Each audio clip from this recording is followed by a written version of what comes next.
So hello, today we're gonna make some chicken wings. Now these are no ordinary chicken wings, these are Berber spice chicken wings. Now Berber spice is this hot spicy spice mix that comes out of Ethiopia. It's really easy to make because the ingredients you use to make Berber spice is exactly what's available at your home in an Indian kitchen. Along with that, I'm going to make a Tabouleh salad. Now this is a salad that comes out of Lebanon. It's made out of bulgur wheat.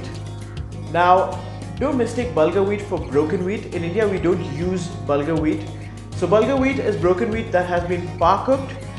It takes half the effort, half the water and half the time compared to broken wheat. What I'm going to be using is broken wheat, and I'm going to start with the Tabouleh salad. Let's get started.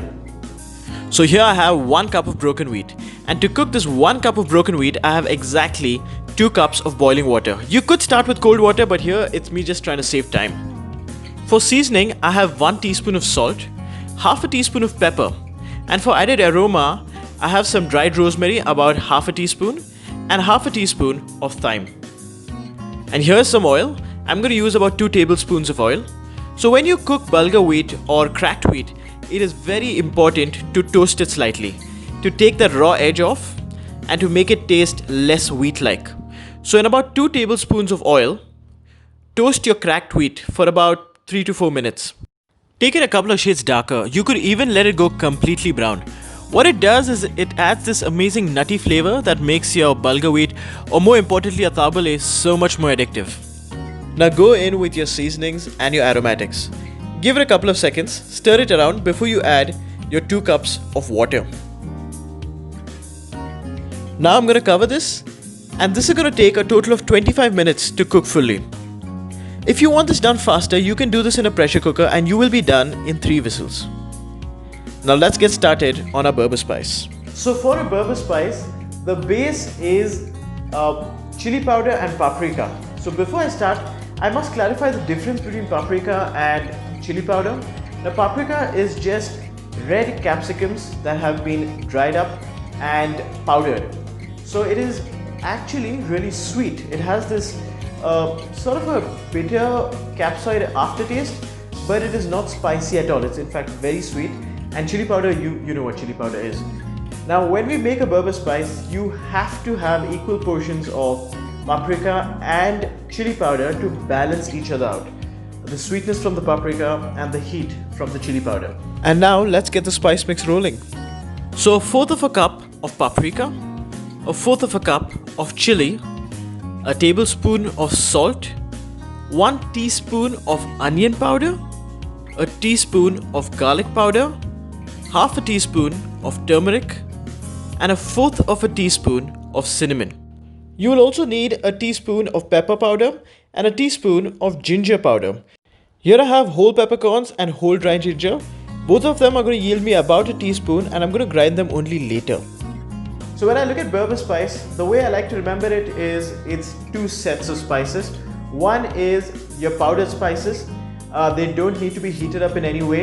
This is the spice mix that I just showed you. And what I'm going to show you now is a set of whole spices that need to be warmed up a little to activate those essential oils, after which we're going to powder them anyway. By the way, I think my broken wheat is ready. Let's check it out. Let's give it a quick look. Oh, that is looking perfect. I'm going to fluff it up with a fork. Let's give it a quick taste. Guys, you won't believe how tasty well-seasoned broken wheat could be. Wow. I'm going to get back to this in a bit. Now back to the Berber spice. Now this set of spices, we're going to dry roast them. Now in your pan, go in with half a teaspoon of coriander seeds, half a teaspoon of fenugreek seeds, 1 teaspoon of cumin, 2 cloves, and you'll need about 7 pods of cardamom. With the cardamom, you want only the seeds. So use the back of your knife to open your pods and extract those seeds.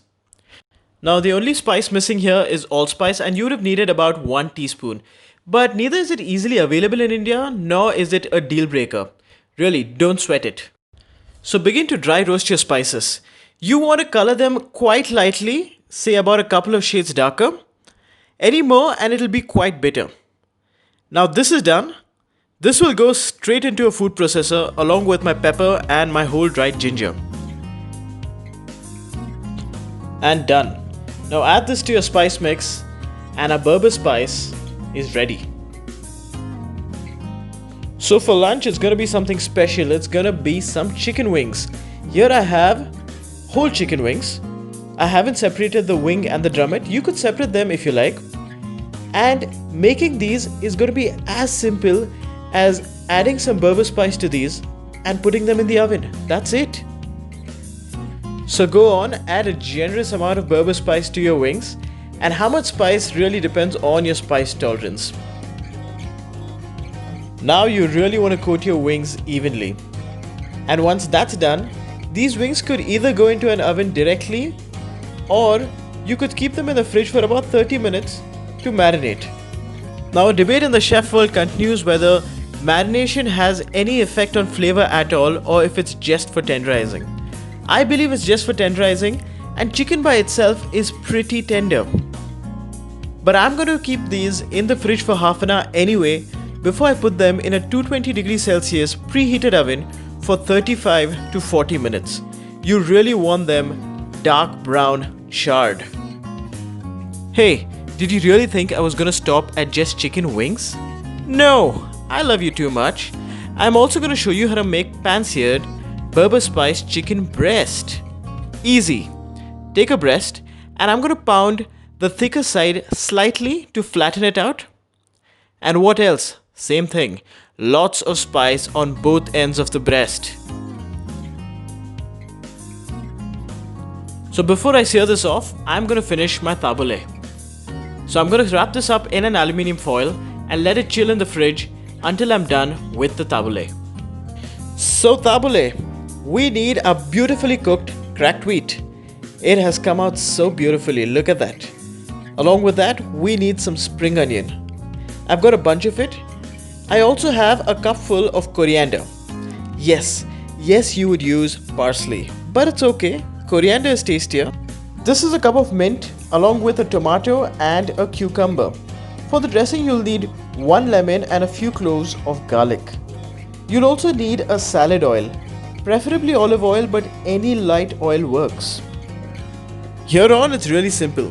Finely cut your spring onion without the top white portion.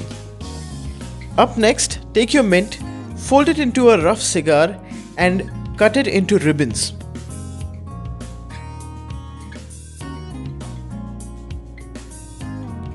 After this, add your finely chopped coriander, your diced cucumber and finely diced tomatoes. And now the dressing. In a couple of tablespoons of salad oil, grate in your garlic, zest your lemon and juice your lemon.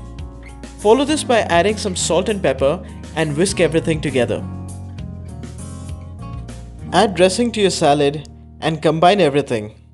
Tabouleh done. So our tabouleh is ready, our wings are in the oven, and now it's time to sear off the chicken breast. So it's still the same deal. You have to get this griddle pan smoking hot before you add some oil and place your chicken. Once you add your chicken, hands off. Turn your chicken over only when you feel one half of the chicken has cooked completely. And a beautiful berberespice chicken breast is ready. It's time to get plating our first dish, guys. Hey, be healthy. Give yourself a fair serving of that salad. Now go on, take the chicken breast. What I'm also going to do is I'm going to add a dollop of yogurt with a little bit of dried mint. The yogurt and the dried mint is really going to cool off this fiery chicken dish. What was that? Don't want chicken breast? Only chicken wings? You guys? Okay, fine. Here's your lovely tabouleh salad. And I'm going to arrange your gorgeous wings on top of that. There you go. And just a little bit of mayonnaise for you. Enjoy! Oh no, I forgot to add my lemon wedge. So berberespice is extremely versatile. I showed you 2 ways of what you can do with berberespice, but you can make stews, you can make a curry, you can simply add a little bit of lemon juice, a little bit of oil and make a hot sauce. It's a very versatile spice mix, and it's a good spice mix to have in your kitchen for some, some sort of emergency. Just add it to your meat, and there's magic that'll happen. Also, if you've liked this and if you've been liking what I've been doing, like, share, and subscribe. Thank you for watching.